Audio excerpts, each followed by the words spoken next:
So, welcome to Let's Thrive and Shine Beyond Belief, the podcast that's targeting entrepreneurs, business owners, and leaders that may potentially be heading towards burnout or have that little devil on the shoulder whisper in their ear saying, I'm not good enough, or maybe that little imposter is popping up every now and again. And the reason for this is to show that there is another way, there is hope, and that we can all thrive and shine beyond belief, which is why we have incredible guests on this show that have experienced one of those areas, or maybe all of those areas, and they've learnt to actually thrive and shine beyond belief in their own world, and is also helping others to be able to do that as well. And I have to say, this is a wonderful gift to me with Mischa. And the reason why is because we met from, well, completely different worlds. And it was in Northern Ireland, Castle, and we was both there because of a wonderful lady called Shelley that's been in our lives from this executive networking events group. And now Mischa was on there as our photographer. He was basically popping up all round in all little corners with his camera and keeping track of the whole event. Now, why maybe that seemed relevant. So just a few weeks ago, I was on a podcast challenge, and on the last day, who would be on there but this wonderful guest, Mischa, which was wonderful because he was now sharing his story and also giving people tips and guidance of how you can, help grow your audience and how to actually, even get started running a podcast. So it was lovely and a great surprise. And he didn't realise I was on there. And suddenly he was like, oh, Keely. So, which was quite wonderful. So anyway, without further ado, Mischa, please introduce yourself and tell us a little bit about yourself and why are you doing what you're doing now? Amazing. Yes, here we go. Okay, so first off, thank you so much for having me here. And what a pleasant surprise that was a week ago-ish a week ago today that we re-bumped into each other on a podcast. What was it? Podcast leads challenge. But anyway, before I dive into all that, I'm Mischa Zvagintsev. Last name is Russian. I actually grew up in Wyoming, so that's a whole nother story. But I help heart-centered entrepreneurs increase their impact, their authority, and their income by going on what I like to call an influence tour. And that all starts by guest speaking on podcasts. Speaking on podcasts is so powerful, hence I'm here. So super excited to bump into you again and have an opportunity to talk about what I'm obsessed with right now. And I'll also say that first, podcast guest speaking is such a powerful way to become a thought leader. And I think my guess is a lot of your audience is trying to achieve that thought leader status Mhm. or increase their current thought leader status, or they're burned out, heading to burnout, and they're like, I need to leave this life over here, transition with what I know, like, and love and do over to a side hustle or something outside of this burnout zone that they're in. And I have been in myself, and we'll get to dive into that, and become a thought leader and serve from the heart. So Mhm. long ramble there, but what was I going to say? Go ahead. I'm going to let after all that. Yeah, well, I think you did say to us on that call, I have to do a timer for myself to keep me on track. And so I will make sure I'll bring you back on to what the topic that you were discussing.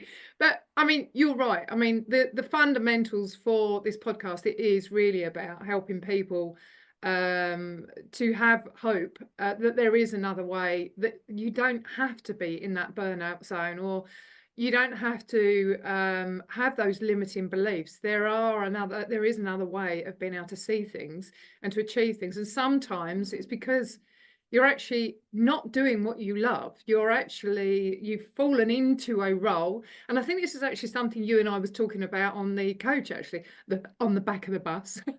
like school students. So yeah, and one of the things we were talking about is that quite often we do fall into careers rather than actually doing something that we passionately love, because it may have been metaphorically knocked out of us, because, oh, you can't do that because you're not going to get enough money, or you can't do that because, oh, and that's ridiculous to do, or you can't do that because of your culture, you can't do that because of these beliefs. So there's all these things that gradually get taken out of you, so you go into careers seamlessly without any clear direction. And that's why sometimes you head up in that state of being being an imposter, or not being authentic, or burnt out. And I think that's one of the things you and I was talking about, wasn't it, Mischa?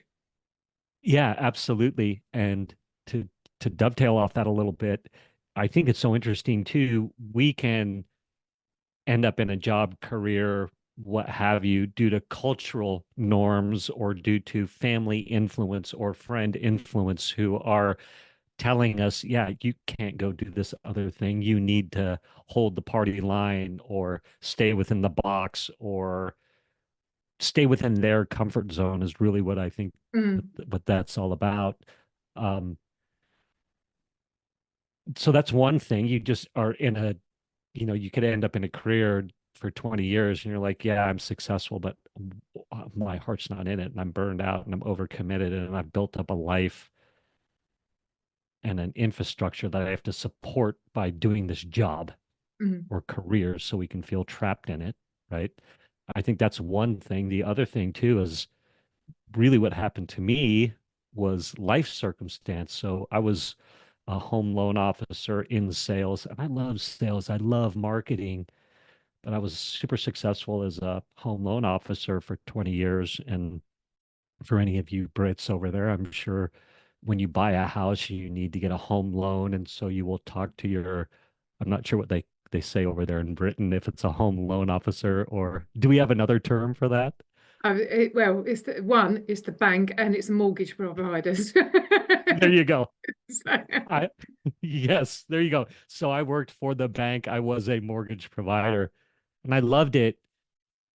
And I was really good at it. And I was really good at finding lead sources, nurturing those lead sources, developing the systems to convert leads into buyers. And honestly, I loved the home loan industry. I loved being a mortgage. I loved providing home loans to my customers. So I wasn't out of alignment, I don't think, at that time. But really, what I was good at was, you know, s- finding lead sources, sending out flyer campaigns to get the phone to ring, finding the telephone numbers so we could do telemarketing campaigns. And I would build teams and I would do all this stuff. And I loved it. I loved people helping people get into their houses, get into the house of their dreams for a while. I loved um, a big opportunity in the home loan business was to restructure somebody's financing. So in America, for the last 20 or 30 years, rates have generally been speaking on a downward path. And so you get a home loan at a higher rate, rates come down, and all of a sudden you can get a new loan and you're saving money or perhaps pulling cash out. These are terms that your audience may or may not know, but can be very fulfilling when all of a sudden you're saving somebody $400 a month. Like, who doesn't want to do that? Right. Um, but what happened was overnight, everything I was good at in the home loan business became painful. And all of a sudden I was stuck and I had gone through a divorce. Both my parents had died within rapid succession. I went through more failed relationships.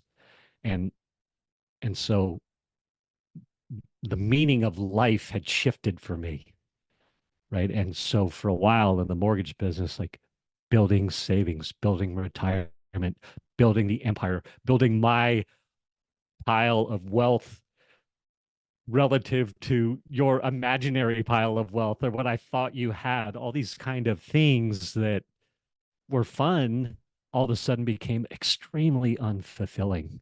And I was trapped. I was like, oh no. And I'll be perfectly honest with you, and I don't I don't admit this too often, but both my parents died in rapid succession, and I inherited $2 million.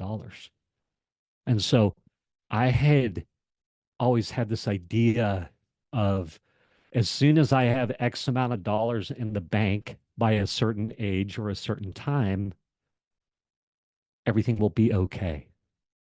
And so I was shooting for that, because we'll hear that in the sales arena. It's like, have that target, have your goals, have your this, right? What's your financial dream? Blah, blah, blah, blah, blah, right? And overnight, I surpassed it. I was like, at this age, I want to have this much money. And then all of a sudden, I surpassed it because I got this check, because both my parents died within 2 weeks of each other. So all of a sudden, I was an orphan. I was 40, young 40s. And so that'll shake you up as well, because my mortality was staring me right in the face. I'd been through a divorce. And I was like, I had this extreme moment of like, money's not the answer. Excuse my language. I try not to swear much at all, but I was like, I'm fucked, because I hit that financial number, and that God-sized hole was still, the wind was hurling through it still. So there you go. If you want to Yeah. ask questions around that, or Yeah. Well, I mean, first of all, thank you for sharing that. And the reason we're saying that, because obviously every time you talk to someone, you learn something new about them. And although we spent quite a lot of time talking to each other over that journey, I did learn about your mum and dad. But obviously, the other side to it, as you say, is that, people talk about, oh, when you hit that number in your bank account, um, the reality is that that's not what makes you happy. It's not what makes you happy. And also, when people say about, becoming the head of a company and, winning, I don't know, the World Cup or getting a gold medal and all these, they're all things that are, I don't know, the way I describe it is it's not something that's connected to the heart. It's something that you're aspiring for, that's of a financial gain, or to sort of a way to fill you up. But the only way you can fill you up is through yourself, and the way in which you behave and the way you are and how you enjoy life, whether you're present and all those kind of things. And it's meaningless having all of those things if you're not experiencing the here and now and actually being present. And I'm sure, I mean, that my brother passed away a couple of years ago, and I know, when you lose your mum and dad, um, you suddenly realize that the importance, the gift of life, and spending time and moments with the people that you love. And that's why all of these things that are objects uh, become meaningless. And I think that's yeah, where you end up having that wake up call, because the reality is it resets your priorities in life. absolutely. It was a massive reset for me. And I will say this too again. I would say that, I love the term heart-centered, and I think it gets thrown around a lot these days, and maybe co-opted or taken over by other groups or things or that, because it sounds good. But, for a long time, I've been a seeker. I would say I'm one of those empathic style, or oversensitive, whatever, however you want to say it, but definitely a seeker. And so I've tried to move from the heart and really be in tune with the universe or God or that higher power, whatever you want to say. So for the bulk of my life, um, I've been praying, hey, God, universe, higher power, again, whatever resonates with you, like, how can I be of service? What can I bring to the table? That is literally a mantra that I have and stick to. And so it served me well. And again, I got served me well in mortgages, and it was a ton of fun, and I'm good at sales. So I gotta, have fun with all of that. But what happened was, so I'm divorced, and that'll shake a guy up, right? Not by choice at the time. Um, you know, Financial upheaval, just because the mortgage market is constantly in flux, and my priorities had shifted. And really, it was this divorce state that I was in, where all of a sudden I was a single dad, and I'm trying to get my kids through school, but I'm fighting for this career. And so what happened was by the time my parents had passed away, I was 2 years too long in the mortgage industry anyway. So I was like, this is starting to suck the life out of me, the burnout, I became the person um when I was at my peak success in mortgages. I was the guy that was at the sales meeting that was very raw or positive. And if you were negative, I would call you out and be like, why are you even here? Like, what are you doing here? Like you're either part of the team or you're not. And all of a sudden I had become the guy that was that negative person and had that energy. And I hated it. And I knew it. And I was like, I was trying to get out of it. I'm stuck in it. And I'm that guy in the sales meeting that's just bringing that negative energy. And I have powerful energy. So I was affecting people and and and what's going on is I'm like, God, universe, whatever, like give me my next career. Give me my next career. All of a sudden my parents die. I've got all this money in the bank. And I'm like, God, I need to know my next career. And my identity was so wrapped up in being successful as a salesperson, as a loan officer, as doing all the right things, saving, building, creating that empire. And and I had all these resources and more than enough. And and the universe is like, you just need to go be a stay-at-home dad and get your kids through school. Right. That's what the universe is telling me. And I'm like, anything but that. I'm like deflecting that. Right. And so what happens is parents die, I got all this money in the bank. Now I've got more than enough for the foreseeable future. Right. But I'm like, I can't start diving into the savings that the universe has given me, is what I'm thinking subconsciously, I believe. So, anyway, I'll try and cut to the chase. I jump into this program with this guy, Kyle Cease. Everybody should check him out, kylecease.com. But Kyle Cease, I meet him. I go full in on his programs. I do his weekend retreat with him. And basically, what you end up doing is you inventory the 100 things that you know, 100 things that you love, 100 things that you understand, and 100 things that you're good at. Okay. And, the first 25 of each of those are super easy. Um, but you kind of got to meditate and go deep to get 26 to 100, right? Because it's like, what do I love? Pizza, coffee in the morning. These things are easy. But, you start, uh-oh. So you inventory these things and then you go by each one and you put a dot if it makes you happy or lights up your soul, and you leave it. You don't put a dot if it's like dark, right? And so I noticed really quickly that the things that are lighting me up are that coffee in the morning, that quiet time in the morning, uh, getting my kids to school, reading to their classes. Like I was just getting so much fulfillment reading to their classes, um, getting them to their sports things. And then what wasn't lighting me up were all these things that I was good at. And I imagine your audience, anybody heading to burnout or in that burnout stage, we're usually good at a lot of stuff, I would say, generalizing. And I realized, oh my God, just because I'm good at it doesn't mean I need to do it. Right. And and so I just had this moment of clarity of like, oh my God, I need to quit my career, be a stay-at-home single dad, get my boys through school, and then at the end of that, new entrepreneurial stuff will present itself.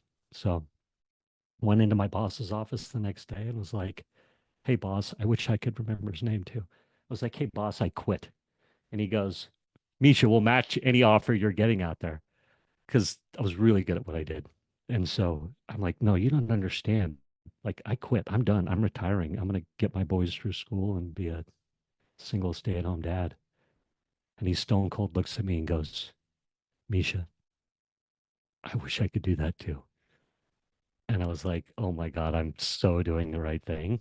But anyway, I went on another tangent. So, but I think it's such a rich story, And you're right. That's the thing, is it's really discovering what's really important to you, what makes you happy. And it's not until I think you actually step away from what you're in, because we are so busy being human doings and just existing, rather than being human beings and actually taking the time to reflect and stop and slow down.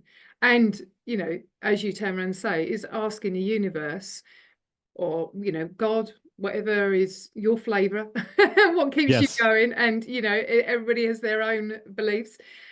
But the thing is what is it that, why am I here? Why am I doing what I'm doing? Because at the end of the day, if you're not happy, then there's no point in doing what you're doing.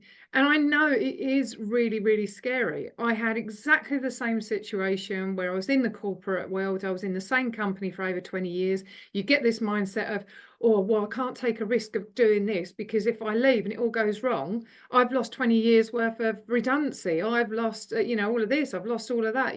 It's that safety net that you fall into, rather than actually following your heart of what you're passionate about. But, through hindsight, you don't know what you're passionate about until you start searching for it. And until you ask that question, is, do I really love what I'm doing? And the reason why I say that is that one of the clients that I've just finished working with them, actually, when he first came to me, because he wanted help for working with his team so they could work together on a much better level and build their relationships. And I got sort of 2 weeks through a discussion. We hadn't actually started the contract yet. We were just talking about what it was that he really wanted to do. I said, can you be really, really honest with me? I said, do you enjoy what you're doing? Do you enjoy your job? And he went, eh. And I went, well, you've just answered that question, haven't you? Oh So, my God. uh, and I said, not being funny, I said, but I don't think it's team building that you need to be looking into. I think you need to be actually trying to find out what it is that you truly love. So instead, we went on a journey of helping him to rediscover his why, because he'd actually lost that, And as we was going through his journey, it was just magical, him sort of going, oh, really, because first we couldn't, when you turn around and say, what is your dream situation? What would be your idyllic, most perfect situation? No hold bars, no money, anything is possible. And quite often people are very general. And I don't know if that's something that you find, first of all, because they don't know how to really dig deep into what it is they love. And as you turn around and say, it's not until you go in that sort of meditative state and you start really asking the questions, and you say, well, why is it that you want to do that? Why is it you truly, really, it's beyond that, until you dig deep. And eventually you see the smile start building up, because they're like, ah, I get it now. And then they start being really creative and coming out all of these great ideas and all that lot. And it's just magical. But we're so, as I go back to what I was saying before, in that doing, rather than just being. Yeah. And I think our respective cultures, Western versus Eastern cultures. Oh, the Eastern cultures might be getting sucked into the Western culture vortex, but we're trained to be doers and trained to be more productive and trained to produce. And and I feel like, I'll speak for me. I don't mean to speak for you. But I think, clearly the machine is designed to get us to add value in that way, monetary value, and to consume, right? Not to go down this rabbit hole, but where was I going to go with this? Like meditating. So it was extreme for me. I went from being very busy to not. I guess is what I'm trying to confirm with you, that I started meditating for an hour a day in the morning, like no distractions, and really being like, all right, I need to reconnect with who I am and what's important, and be okay doing nothing, and be okay, um yeah, doing nothing, and just just being, you know. And that was one of the most powerful things about being that stay-at-home dad, single stay-at-home dad, was that I made the boys the extreme priority. And I say that in a good way. Like anything that would come to me as an opportunity that would distract from them and me serving them through school and all that, like any opportunities that came, I had to be like, nope, now's not the time. And if I contemplated them, the universe made them so painful that I was like, yeah, now's not the time yet. But signals that I was getting, um, from the universe that I was on the right path were my younger son, Waylon, at the time. I think he was, young in high school, or I'm not sure what you guys call high school. It's ages, that's like grades 9 through 12, pre-university. Um, anyway, he would be in his room and I would be in the living room, just, literally sitting there, and he would open the door. He'd be doing his homework or maybe playing on the computer or something. And he would peek out the door and look into the living room, see I was there, and be like, it's okay. And he would close the door. And I was like, literally, my job is to be available and hold space for those boys. And so I'd get those little God shots, or call it what you will, like that. Um, and then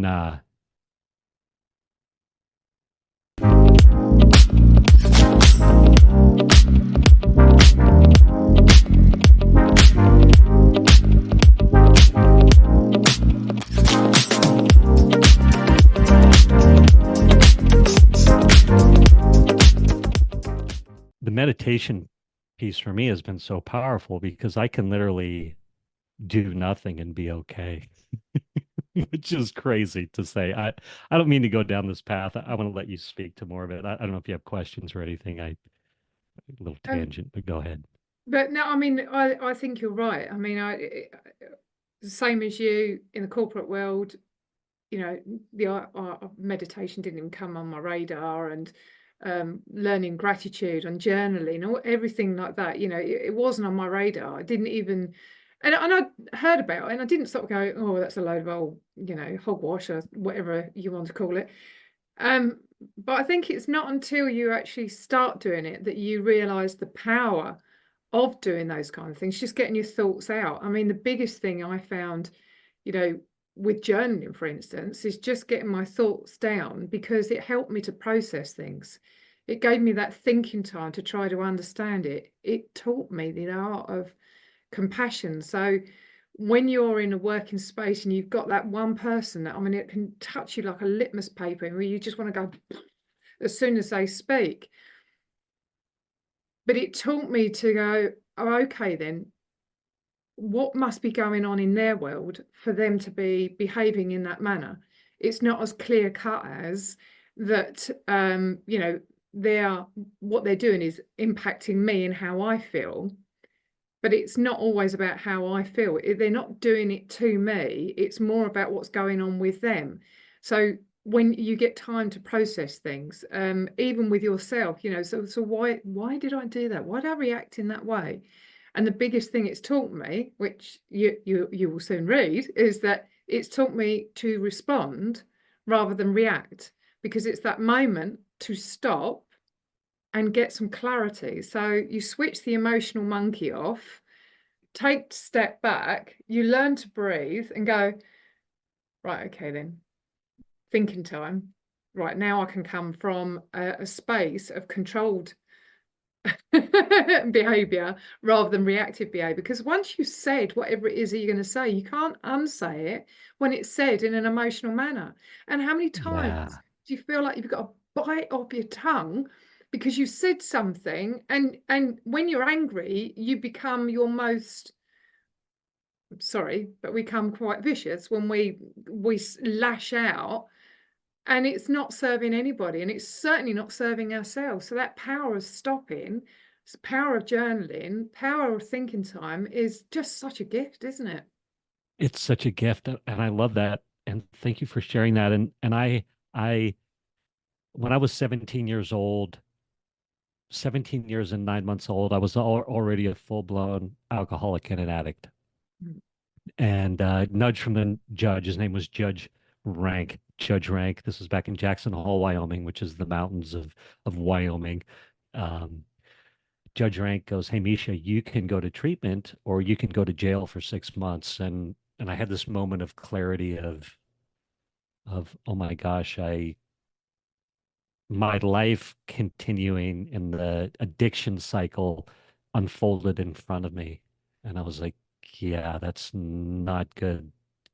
And so I had that moment of clarity. It was like, all right, I'm going to clean up, blah, blah, blah, blah, blah. It's been straight line ever since, straight line sobriety. But I just say that because I was introduced to the 12-step modalities. And Mhm. the 12-step modalities are very much about, crush the ego, that self-centered space. And, the way to clean up from your addictions, one of the ways, not the only way for sure, but is to, what we like to say is trust in God, clean house, and work with others. Get that connection to your higher power or whatever works for you. Clean house, do that inventorying that you're talking about, that journaling, that how am I treating people? How do I acknowledge the fact that I'm perhaps not treating people well, or, what are my motives and things like that? And you're writing about that stuff, right? And then the work with others, which is, serve. How do I shift from trying to get to how can I serve? And so part of this 12-step modalities, one of the steps is a daily inventory where you write at the end of the night. This is to speak to your journaling, where was I selfish? Where was I afraid? Where was I resentful? Where was it selfish? Where was I dishonest? Then you also look, was I kind and loving to all? What could have I done better? And you like literally at the end of the day, like inventory your day. How was I? How was I moving through the day? And what was good? What was bad? So it's a little bit this is sort of the structure, right? And so I would mentally do that, but I hadn't gotten in the habit of writing it. And so, parents pass away, and it was really the next failed relationship that forced my hand. So, in rapid succession, parents die, career upheaval, have some money in the bank, another failed relationship that just blew me to bits. And right after that relationship's ends, this is about 2014, I think it was, somewhere in there. A friend says, I read somewhere that if you just write 5 minutes a day, journal 5 minutes a day, it'll change your life. And I was like, oh my God, like I need to start journaling now. And from that day until today, pretty much every day at the end of the day, or sometimes I'll do it in the morning, I do that journaling that you're talking about. And it's been incredibly, it's transformed it's helped transform my life is what I'm trying to say. And then I'll say within that too, I've come up with that. We like to say, or I like to say, pause when agitated. How do I pause when agitated, which you were speaking to? So I don't, when I'm in emotional turmoil, I don't make the matter worse or create more damage or escalate the situation, or because I find that as I move through life, I'm presented with a moment, and I can either escalate that moment or I can bring love, right? And now most of the time I'm consciously aware of that moment. And I'm like, oh yeah, like I need to be kind here and not escalate, or I need to walk away. Or does that make sense Yeah, when yeah, I say yeah. that? Yeah, yeah. So I've actually come up with I think they're called acronyms or something. So I have one, it's clean. So every morning I'm like, all right, I want to go clean through the day. So I want to be centered. C, centered. L, loving. E, energized. I want to be energized. I want to show up for you, energized. Um, and then what is it? Centered, loving, energized, aligned. I want to be aligned with source. Mhm. Call it what you will. And then N, non-attachment. I want to be non-attached to outcomes because I find the more I can be non-attached to results, the better I move through the day and the more I'm able to sort of push away the imposter.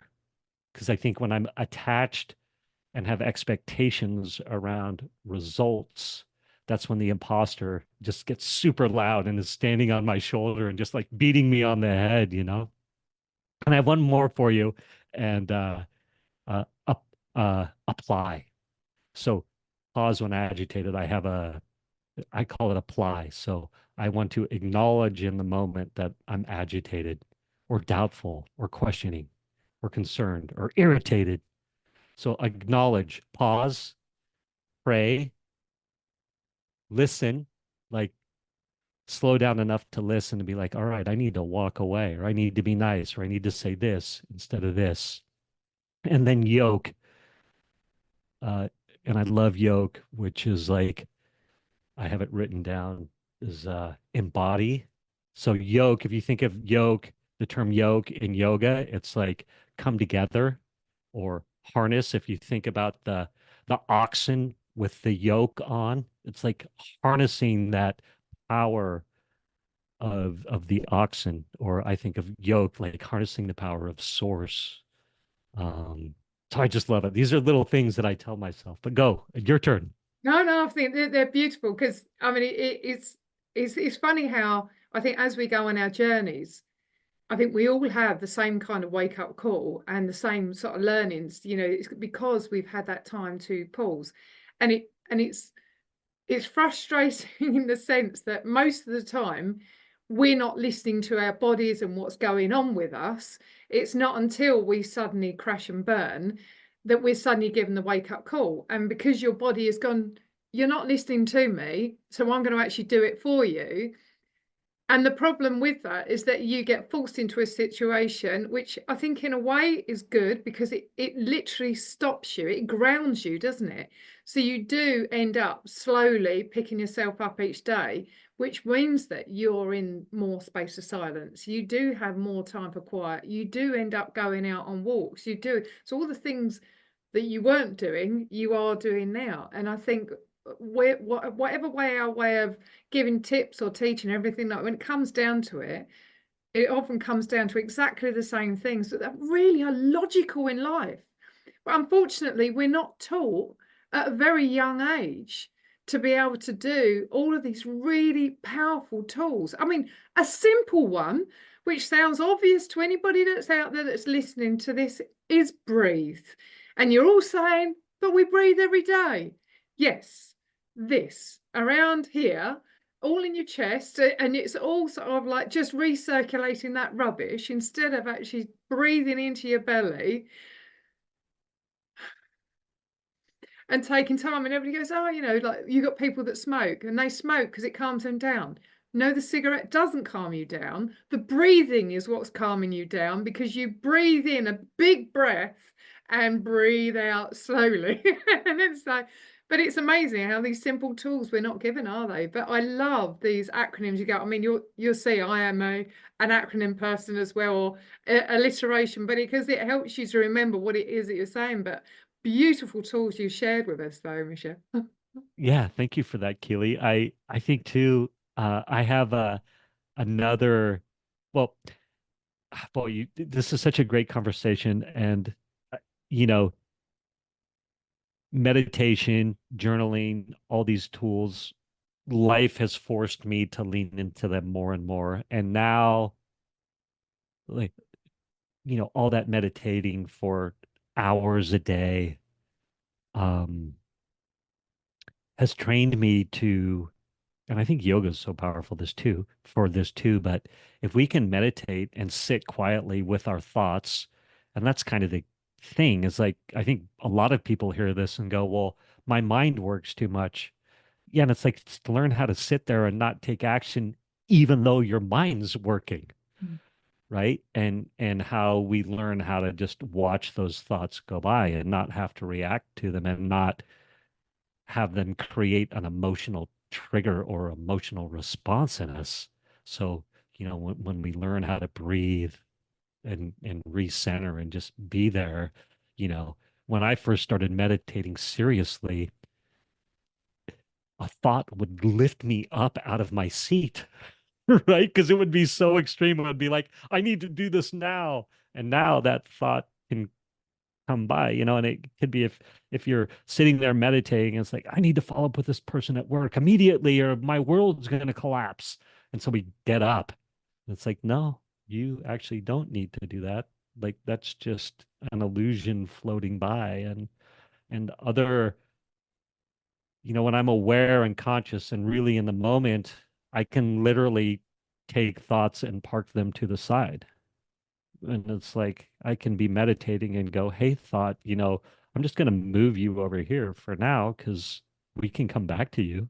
You know what I mean? Yeah. Or so these are super fun things to play with. I did want to speak to, that breakup, that last failed relationship, you know, that got me journaling and really my life arc at that moment had been, you know,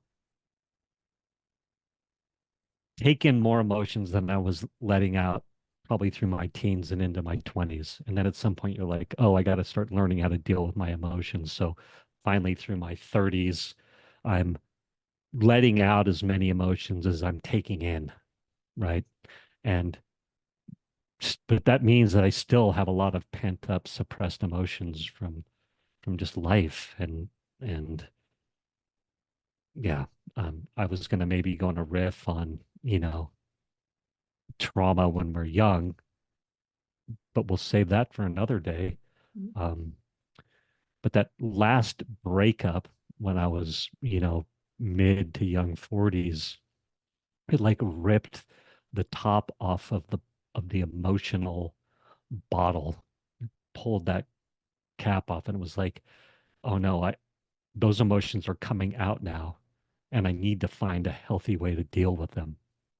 Right. And so that was hence the journaling, because I had to for my sanity, hence the meditation, because I had to for my sanity. Um, jumping into a bunch of Hindu practices and satsang and really going deep on yoga. I love yoga. It's such a powerful way to stretch and release those emotions that are trapped in our joints and tendons and our body and our muscles. And um, where am I going with this? So I get to the point where I'm crying a lot, and I'm going to like satsangs and like it's like kind of like Hindu church, right? Super safe space to be, and I'm just crying. I'm like sobbing out generational pain. It feels like, right? Which was scary, but incredible at the same time. So I literally cry every day for 2 or 3 years. And I sort of make it through that emotional bubble or like, it's like a an anaconda snake eating a rat, and or a pig. And it's like that lump going through, right? And so I stopped crying every day and I would say my heart had been blasted open, right? I was like, oh my God, like I had this massive shift, and I was in very well into that space when I met you. So anyway, where am I going with this? When I finally stopped crying every day, it freaked me out. I was like, is my heart closing up? Like, am I closing up? Am I regressing? Anyway, I just, I don't know. I just felt compelled to say that. Yeah. Yeah. No, no, I think that's beautiful. So thank you. So, and and Yeah. and my question to you now then is that because obviously that is quite a long journey that you've gone through to get you Yeah. to that point, and it's almost like you've released everything, you just let it go, and now when things do happen, it comes through you and out of you as quick as it's come towards you, you know what I mean? And I've probably not explained that quite in the right, but it's not that you're dismissing things, it just means that when things do go on in your life, external factors, you just manage them in a much, much healthier way. I mean, I know myself, you know, when I had my burnout in 2020, I mean, I literally crashed and burned and went through this whole healing journey. And, you know, it's still, as you say, it takes time. And, although you're far more aware and you check in with yourself, you still, you know, always working with yourself. But I 100% believe that had I not gone through that journey, when my brother passed away, I wouldn't have been able to deal with it in the same way as I would have done if I was still in that rat race. I think I would have, like, it would have, my world would have fallen apart. But because I'd gone through the healing journey prior to my brother passing away, I was able to manage the loss of my brother in a much healthier way, you know, because I'd become more, not so much religious, but spiritual and connected with energy. You know, my brother is here every single moment of my life. He's, you know, every time I look up, and you'll see it now, as soon as I look over there, I'm looking at my brother and I'm having a conversation with him, I'm just having a check in with it. And I deal with it in a much, much healthier way. So my question to you, probably in a roundabout way, is that do you feel that just in life you are dealing and managing with things in a much, much healthier way? And how do you think that it's helped you to grow and thrive in your life now? That's such a great question. I do want to add to and say that I'm committed myself to not going on, industrial health medications or prescription drugs, call it what you will. I think the industrial health complex of America and the pharmaceutical complex um, overprescribe to us as Americans insanely. Like it's insane. And there are people out there that definitely some of these medications serve, but I'm going to say as a whole, people are overprescribed grotesquely. And so one commitment that I have to myself, and part of it again is, I'm on this 12-step recovery path, is it's not really an option for me anymore. So I kind of need to figure out how to manage my emotions without a pill, you know? And hence the meditation, hence all these things we're talking about and why they're so crucial to me. But I want to answer your question. So ask it to me one more time. I wanted to make sure I talked about the evil industrial health complex. And I would 100% agree with you. It's something I feel very passionate about, but I think that could be a whole podcast within its own right.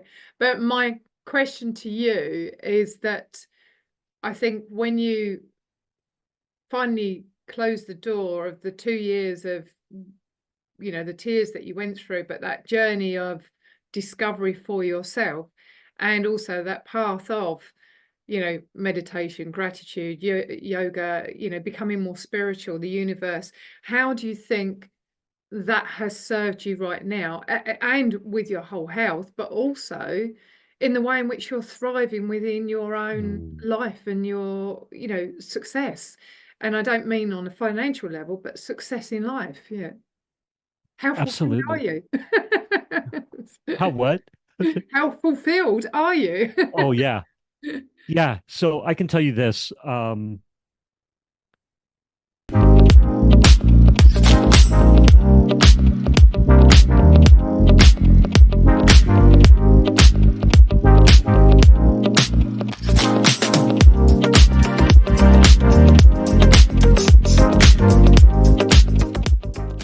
You know, I'm 55 years old as we record this, and I got my kids through high school. I'd been through a divorce. I'd not worked for a while traditionally, meaning that, while I was getting my kids through school and being a stay-at-home dad, um, I was using my savings, and that's why we have savings, right? Um, and and so my point is that I can't where I live, the house I have, all those sorts of things. It's like, yeah, I have enough money in the bank to last a few years, but I n- I, I need to have some sort of income is what that was a very long way of saying that, right? Some people are like, "Oh, so you're retired and done." I'm like, "Yeah, well, no, I had a lot of outgoing expenses. I had alimony to pay. I had child support to pay. So even though I had, sort of this windfall, I was smart with it. I bought a reasonable house, things like that, right? Today's day and age, I don't think I need to say any more about finances and things like that. Point is that people ask me a lot because I own my house free and clear, which is a gift, right? And my nut or my level of expenses is very small. And in effect, today I could do whatever I want, and I could do whatever I want for the foreseeable future, let's say the next 5 or 10 years, Mhm. where literally I could go like today, I have my Influence Army membership where I teach people and coach people and help people guest speak on podcasts, go on an influence tour, all this stuff. And you know, I believe today I'm called to help heart-centered entrepreneurs who have a message that can impact the world for for good. uh, I'm here to help them like get their message out. And I 100% know that that's what I meant to do today. And that's a powerful space to work from. And my point is that um, somebody could go, people have a bucket list, right? And it could be ski in Chile and the Chilean Alps or something. I don't know if it's the Chilean Alps, but somewhere in America you can ski in Chile. For those of us that like to ski, like that's a dream. Or heli skiing in Japan. Or somebody, people have these bucket list things, right? And people, I just had a conversation with my friend James the other day, and James is like, if you could do whatever you want, no, it was if you're going to die in the next 6 months, what would you be doing? What would you do? Which is such a great question, right? Like you're going to die in 6 months. You got 6 months to live and you have enough money to do whatever you want in 6 months. Like, what would you do? And like the answer is so clear to me. I'd be doing what I'm doing now. Like I am living in that space of knowing that how do I want to say it? That like I'm living my destiny, my purpose. There's all these different ways to say it, but I'm serving and I'm serving at such a high level. I'm going to say a high level, like I'm in tune with the universe. I'm not sure if I'm answering your question, but I'm just trying to let everybody listening and watching know that like I'm in the zone. I'm doing what I want to do. I'm doing what I'm called to do. Um,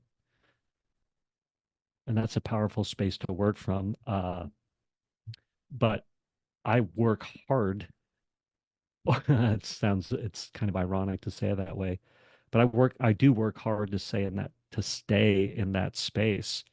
And because shiny objects can come our way, um, naysayers can come our way. Um, I definitely cut off all the people that weren't like, Mischa, you're great and doing great things.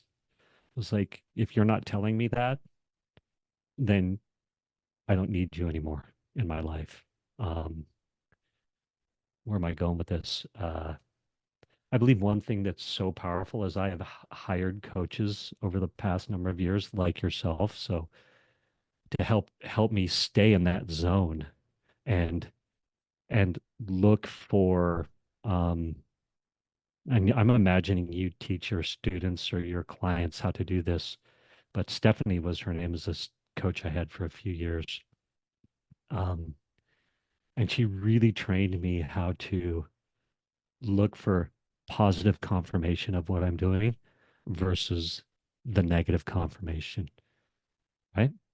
And so now that's a habit for me where I'm constantly looking for the wins.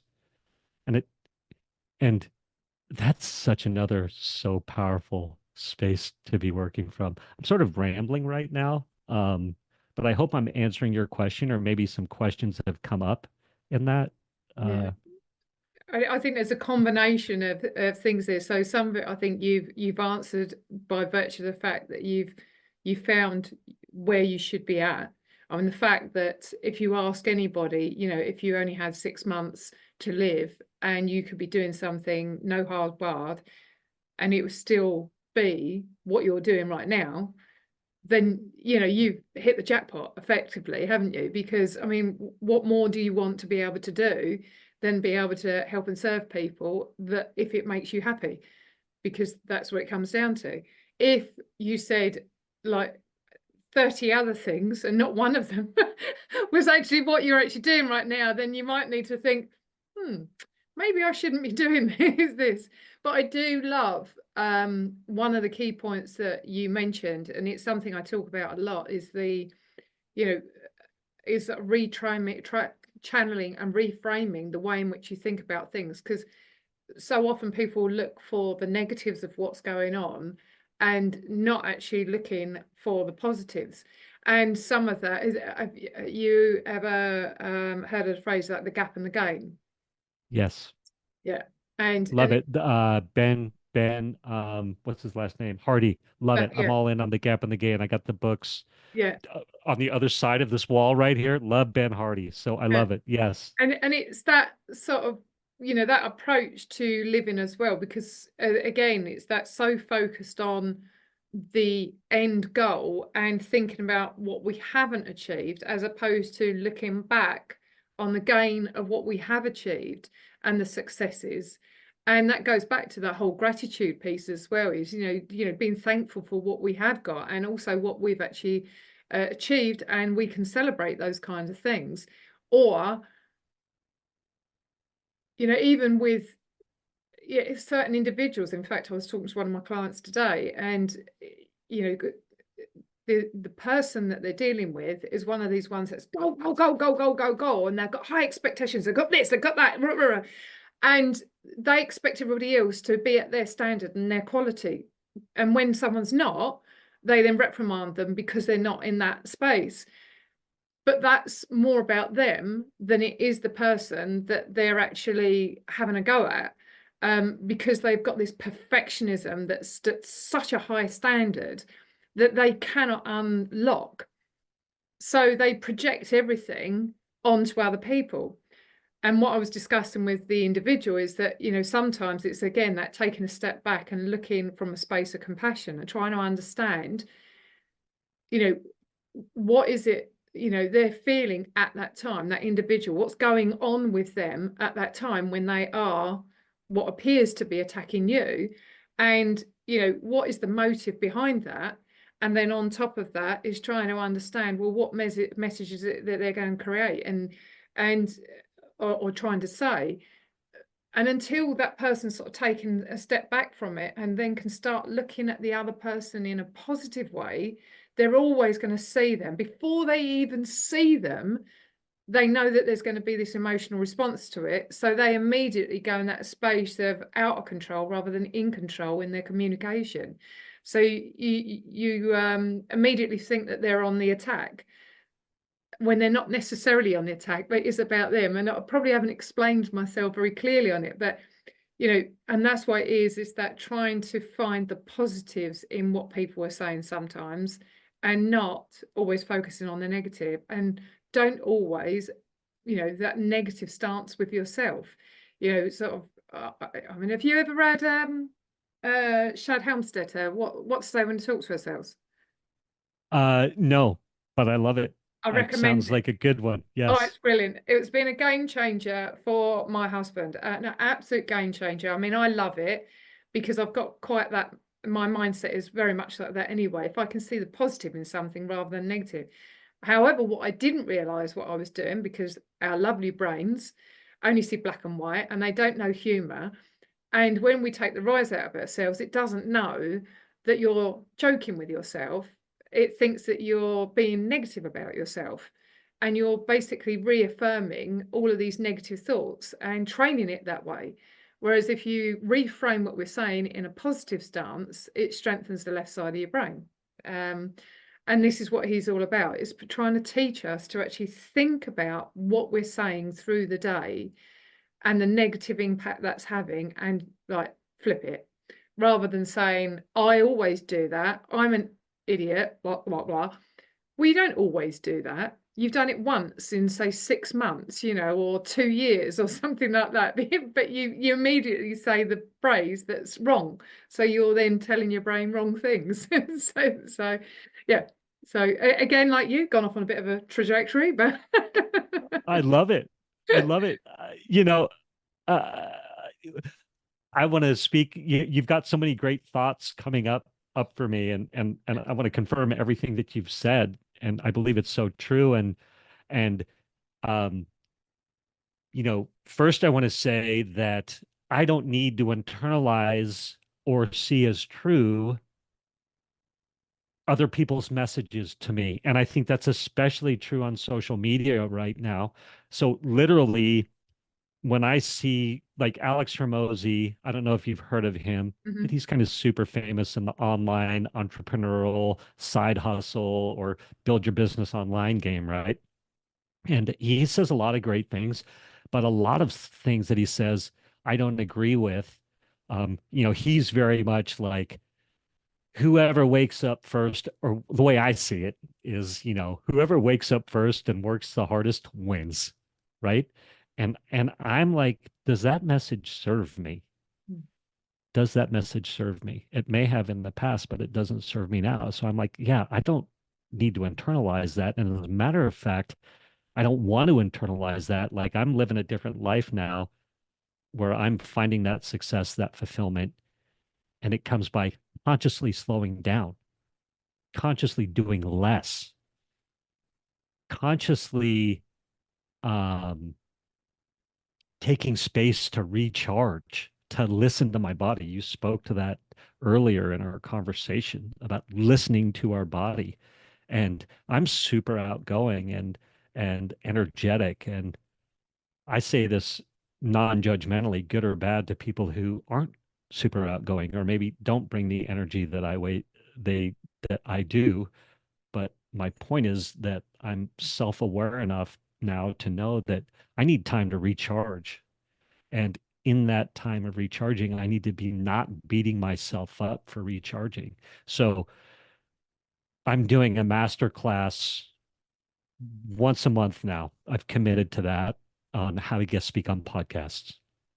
And anybody can go to influencetour.com. I'm going to take this as a moment to tell you about what I'm up to, but also you'll see what I'm talking about.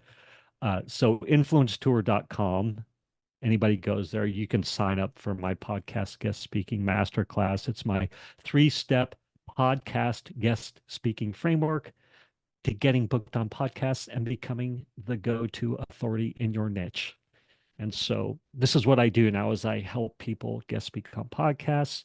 This master class is going to be a tool that I use to get people into my membership so I can serve them at a high level. Okay. And I'm just telling you this because I've spent a lot of time and energy into building this master class, building the landing page.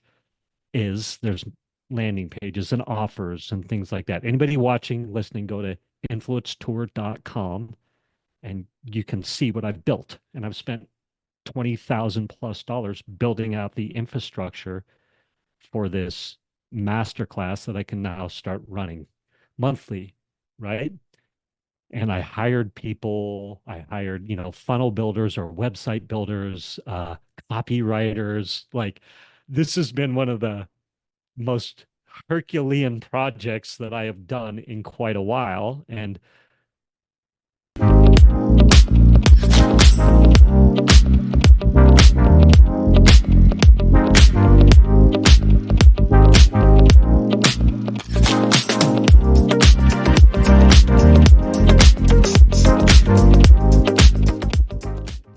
we can talk about all the imposter syndrome that I had to fight through to keep pressing forward, doing this one day at a time, right? Like as I've retrained my thinking to look for the wins, looking for the gap in the gain moments, the positive confirmation that I'm on the right track, being so connected to source or God or my higher power to trust and know that in spite of the momentary, you know, it's like 5 steps back, 1 step forward moments, right? Um, like it's, I did an online summit 3 years ago called the Tools for a Good Life Summit, which was an online virtual summit, invited 20 speakers, did this whole thing. And that was a massive project and a massive undertaking. And I was like, man, I don't know if I'm going to do in this online marketing space. I don't know if I'll do anything as hard as that is again. And this is equaled and surpassed that. Okay. And so I build this thing out. First master class is happening on August 5th as of this recording, and it'll be going once a month. So anybody listening, watching after this can still register. Point is that I built it and then I got to promote it, right? But my body was like, that took so much time and effort and emotional emotional work that was like, I need to recharge for a little bit. I need to lay on the couch for a few days. I need to watch bad cooking shows on TV. Like I need to, but the go, go, go side of me is like, you need to be promoting. You need to be doing this. You need to be doing that. Right. And it's like, no, I need to stop, slow down, trust, and let the universe provide me the next key things to do versus trying to do it all. I hope this is making sense, but I'm in this space now of like, oh yeah, as I've stopped for a few minutes and changed the first masterclass date and recharged and relaxed, like the clear answers are coming and the clear wins are coming and the clear next steps are coming. Um, Hopefully this is making sense a little bit. And I'm gonna riff a little bit more too, and to say that, well, go ahead and speak to that. And I have one more thing to say, and I want to be cognizant of your time and my time. Uh, But yeah, no, go ahead. I'm going to let you run with that thought that you had going in your head, because I'm going to see where it goes, because I always say that things have come down for a reason. So go ahead. Yeah, yeah, good, good. So I want to speak to what you were saying about the person you had a client and they're getting outside influence from this person who's very A type, very what how did you say it? They're like expectations, go, go, go. And you said another word in there. Perfection, it's like, their Perfectionist. expectations are so high. Yeah, yeah, yeah. So right here, there's a book. It's called Course in Miracles. I don't know if you've ever heard of that, but it's the Course in Miracles. And there's Marianne Williamson, who's such a powerful writer and speaker, and she was really big in the 90s and I think early 2000s. She's still prevalent out there, but Marianne Williamson wrote a book called Return to Love. And really, it's about what you're talking about, like finding that gratitude, seeing, try to see love in everything. And one of the things that this book about is her experience with the Course in Miracles. But a line in there that she says, and this was a very impactful moment when I read this book, was, all of us are trained to believe that pain is the great motivator, and it obviously is. We've spoken to that a lot, where uh, you know, failed relationships, all these things happen, and that was the catalyst for growth, for journaling, for things like that, right? And she says, what if love could be the great motivator? And I was like, ooh, that's good. And that doesn't need to mean like intimate love with a spouse or a partner or something, but what if love could be that inspiration? And I was like, man, what if I tried to start thinking as that is the thing that levels me up and helps me grow, right? But anyway, so I start reading the Course in Miracles there, thanks to Marianne Williamson, and basically, I needed to learn how to clean up my thinking, right? And once I found that I cleaned up my thinking about myself, the negative people around me disappeared. They were just a reflection of the negative thinking and self-talk that I had about myself, Mhm. right? And so it's like your clients, that person that was influential in your client, now I'm able to have that shift and see is that person is going, that's all about them. Like that's their shit and not mine, right? And like to be able to love them in their space versus internalizing it and taking it as an attack on me, right? I think that that's what you're speaking to, right? Yeah. And the more I'm able to clean up my own self-talk and my own self-view, the more I'm able to not attach to people's opinions, to not attach to people's ideas of the way things are supposed to be done. Like I'm in tune with the fact that it's okay to take a week off and recharge. I don't need to, you know, do these things that are sometimes being thrown at me.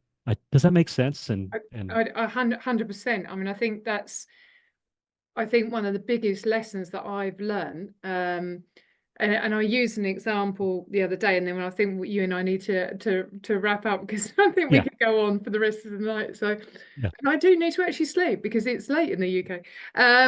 But you know, if I take, for example, yesterday, what actually happened, is that I organised a meetup with someone I'd already previously met at the top of the cliffs where I live.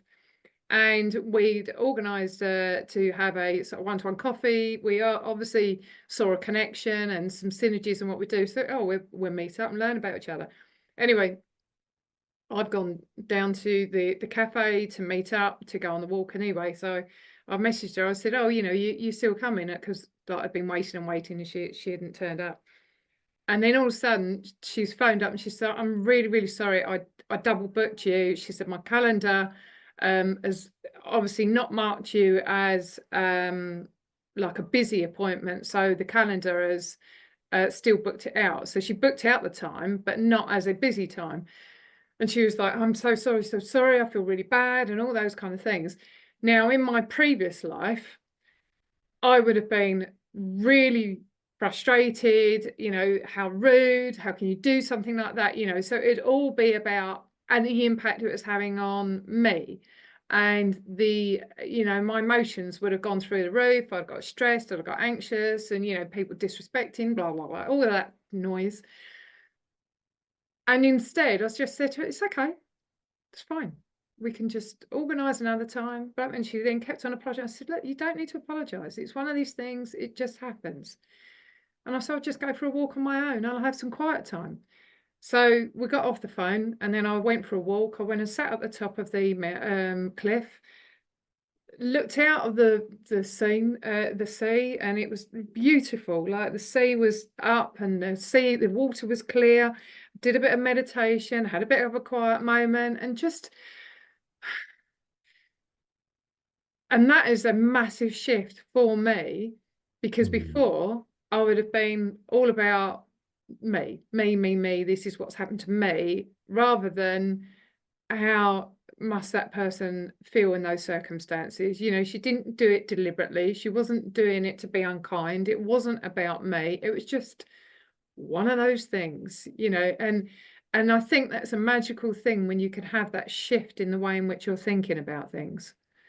So from that perspective, I'm in complete alignment with you. amazing. So good. Um, yeah, it's good. We could go on and on and on and I do want to say you know, I do my zone of genius is literally these days taking everything that I learned from my 20 years of being an expert salesperson, the systemizing of processes, the scripts, the how to follow up, all that sort of stuff, and bring it into the podcast guest speaking world, and and I'm just going to take a moment and pitch myself shamelessly And in you case. go ahead. Yeah, yeah. And so just so because I'm like, we're running out of time, and I'm Yeah. like, my podcast guest speaking coach self would be like, make sure to, you know, directly or indirectly, Just go whatever. ahead, Mischa. Yeah, But the thing I would always go closing out with is, yeah. how can people find you? And Mm. is there anything that you're offering to them, or maybe, some recommendations?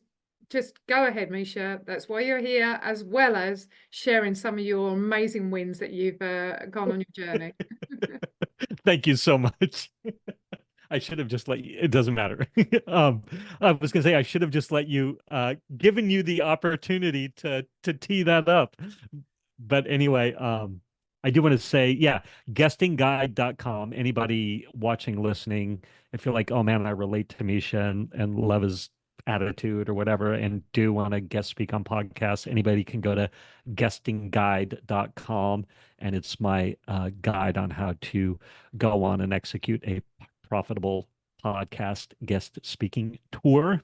And then you could watch me live and jump on my masterclass. You can go to influencetour.com and register for my masterclass. And man, I bring so much value. And I just want to say that you saw me on that masterclass, and you're like, wow, those were some great tips there, right? Yeah, yeah, Yeah, definitely. yeah. There was some great tips there. So, and I'm looking forward to actually the playback on it as well, because as you know, I sort of appeared halfway through the session. So there was some of the elements that I missed out on. So even the bit that I joined, I still got some great advice. So Yeah, good. And I'll say that I've got not only has podcast guest speaking transformed my life and really allowed me to bring my voice to the world, but the people I'm training and coaching up. And, I've got one client, Alan Lomax, who's amazing, but, he's speaking on 6 shows a month now. He's got his stories dialed in. He's one of the most powerful things for him is it's really helped him stay true to his heart-centered message, because he is in some other groups that are helping him, build his business, but they tend to be so money focused. And he literally told me the other day, unsolicited, he's like, what I really love about your training so much, over and above the guest speaking on podcasts and people joining my things and stuff like that, is like, you really help me stay true and pure to my message to serve. And that's what it's about. And I when he told me that, I was like, oh my gosh, how validating and fulfilling is that? So anyway, we can have a lot of fun together. Um, there you go. yeah. So, and we can do. I'm sure well, hopefully you'll be coming back to mine in the next series. And I also will be joining you at some point. And whether that be before or after this one, I don't know. But let's see how that goes. So, but either Yes. way, what I would like to say, it's been an absolute pleasure. And as you can say, I think you and I could have been talking for ages. So I think I actually do think this is a record, because one of my other ones, one of my good friends, Sammy, that one ended up about an hour and a half. So I think we managed to max it out on this one. So, but I always think that's a great thing, because it means that you've actually had a really good conversation. You've learnt so much from each other. And I think that's a gift for anybody that's listening in, that they can pull so much quality information, that tips that can help them in their lives, be able to move them forward, change the way in which they're thinking, and nicely put, is let them thrive and shine beyond belief, because we're all limitless, and we can shine in anything that we want to do. So once again, thank you, Mischa. It's been an absolute pleasure having you on here, and I look forward to seeing more about you. Amazing, Keely. Thanks for having me on the show. Thank you. And for everybody else out there, if you've enjoyed some amazing information from this, then obviously I would love you to hit the subscribe button. And also, if there's people in your lives that you think that would benefit from either this episode or all the other episodes that I've shared, then please share them with your friends, because they become gifts to others and they can help them in so many ways too. So thank you.